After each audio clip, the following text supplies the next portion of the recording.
मऊगंज जिले के शाहपुर से इस वक्त बड़ी खबर सामने आ रही है, जहां युवाओं द्वारा यूजीसी कानून के विरोध में प्रदर्शन किया गया। बताया जा रहा है कि प्रदर्शन कर रहे युवाओं ने अपने खून से पत्र लिखते हुए सरकार से इस कानून को वापस लेने की मांग की है।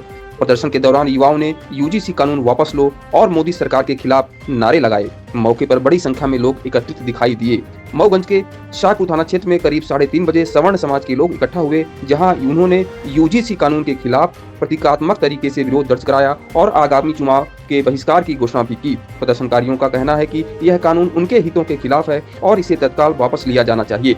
फिलहाल पूरे मामले को लेकर प्रशासन की ओर से कोई भी प्रतिक्रिया सामने आती है तो इस पर सभी की नजर बनी हुई है। ये उच्च शिक्षा संस्थानों में भेदभाव, जातिगत भेदभाव को रोकने के लिए लाया गया। ये कानून पहले से भी था, इसमें संशोधित करके भाजपा सरकार ने इसको फिर से नया इम्प्लीमेंट किया, नया लागू किया है, जिसमें सवर्णों को उस शोषक के वर्ग से हटा दिया गया है। समाज, क्योंकि मुझे नहीं लगता है कि हर जगह कभी ऐसा भी नहीं होता होगा कि सवर्ण शोषक नहीं होता होगा, सवर्ण भी शोषक होता है हर जगह। और जरूरी नहीं है कि शोषण सिर्फ या प्रताड़ना जो होती है जातिगत होती है।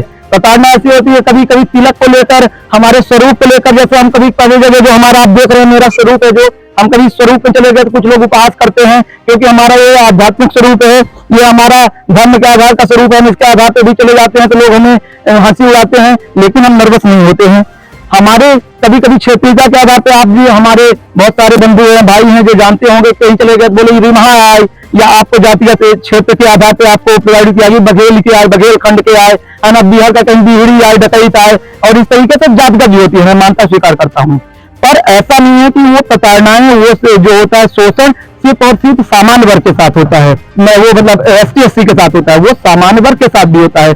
पहले सरकार ने इस बार जो संशोधन किया उसमें जो इक्विटी कमेटी बनाई, इक्विटी कमेटी में SC का, ST का और OBC वर्ग का इंसान रहेगा, और उसमें कोई भी एक जनरल का नहीं रहेगा जो उनका पक्ष रखे या जांच में क्या हो रहा है उसको जान पाए।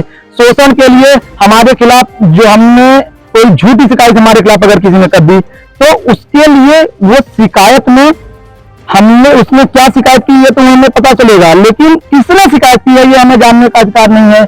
वो इक्विटी कमेटी चाहे तो बता सकती है, चाहे तो नहीं बता सकती है, और इतना ही नहीं, अगर वो झूठी शिकायत पाई जाती है तो उसके ऊपर कोई कार्रवाई नहीं है। जबकि पहले ऐसा था कि अगर शिकायत झूठी पाई जाती है तो जो शिकायत करता है उसके विरुद्ध भी कार्रवाई की जाएगी। तो ऐसे में तो ये एक तरीके से प्रताड़ना और हमको पीछे धकेलने के लिए एक सीधा सीधा काला कानून बनाया गया है। कानून जब पारित हुआ जी जी तो वहाँ पर सवर्ण सभी रहे होंगे, जी का विरोध नहीं किया। बिल्कुल, मेरा मानना है आप सभी के द्वारा वो भी फोन से लिख करके विरोध किया जाए जी।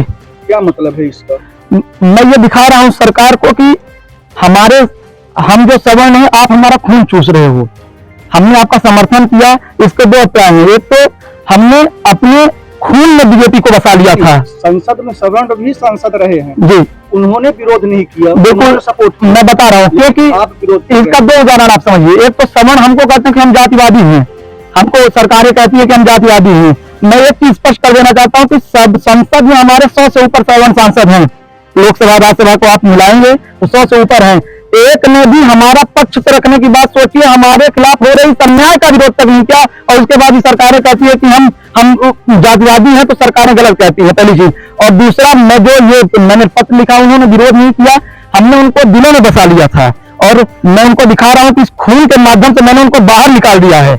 मैंने एक प्रत्येक के यहाँ पास कुर्सी रखी हुई है, 3 पैर की कुर्सी आप देखेंगे, और मैंने उसको प्रतीकात्मक दृष्टि में रखा है कि आप पाएंगे वहां पास उस कुर्सी को सामने लाया जाए, यहाँ पास दिखाया जाए पत्रकार बंधुओं को।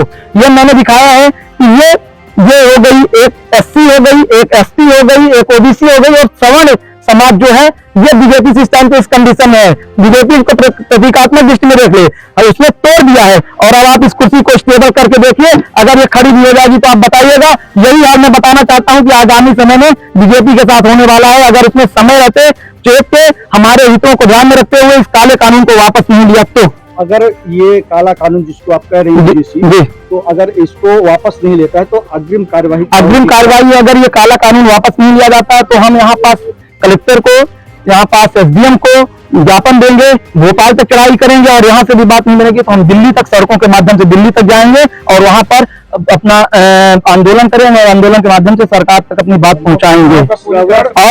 और प्रमुख सर्वेश पांडे जी के द्वारा भी फोन से पत्र लिखा बिल्कुल। और उसी क्रम में आप आज ये खून से अपना पत्र, बिल्कुल बिल्कुल, वो मेरे आदर्श हैं। बिल्कुल, सर्वेश पांडे जी हमारे आदर्श हैं। वो हमारे हितों के लिए हमेशा तत्पर रहते हैं। सवर्णों के साथ हो रहे अन्याय के विरुद्ध हमेशा लड़ाई लड़ते रहते हैं। मैं उनसे प्रेरित हूँ और उनसे प्रेरित होकर ही मैंने इस कार्यक्रम का आयोजन किया।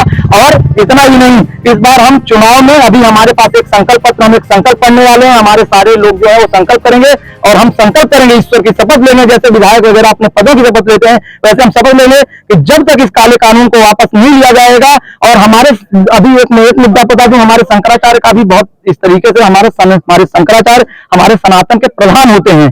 उनके साथ इस तरीके का बीजेपी सरकार, मैं आपको बताना चाह रहा हूँ, राज कैसे आएगा जब सनातन पर चोट लगना शुरू हो गया? तो मैं वही सरकार से बोला, तो आपको वही तो मेरी आशाएं टूट गई, हमारी आशाएं से टूट चुकी हैं। अभी तक तो हम मानते थे, पर जब हमारे शंकराचार्य को शंकराचार्य नहीं समझा जा रहा है, उनको तो गंगा स्नान करने लिया जा रहा है, उनके साथ बच्चों को शिखाएं पकड़ के खींची जा रही है, तो मैं नहीं मानता हूँ कि बिना सवर्णों के, बिना ब्राह्मणों के, बिना ज्ञानियों के, बिना शंकराचार्यों का आप राज्य ला लेंगे। जिसको अगर आप वोट देते हैं वो किस लिए देते हैं? मैं वोट देता हूँ विकास के लिए और राम राज्य के लिए मैं वोट देता हूँ।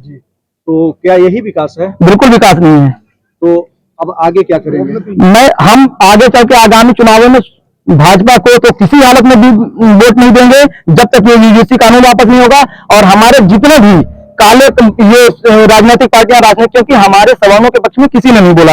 यही बात अगर एसटी ओबीसी की होती है तो सब पे सब चढ़ बढ़ के आ जाते, अपनी अपनी बातों को ज्यादा से ज्यादा फैलाते और उसको तिल को तार बना देते हैं। कोई छोटा भी प्रकरण था, आपने भी गणना में देखा, कहीं पास भी देखा, हर जगह के कार्यक्रम है। और आए दिन आप देख में, क्योंकि आप पत्रकार बंधु, आप देखते रहते हैं, दुनिया देखती रहती है सोशल मीडिया के माध्यम से, उसको तिल का तार बना देते हैं। लेकिन हमारे यहाँ तार को तिल के बराबर भी नहीं पेश किया गया, इसके लिए हम विरोध में है।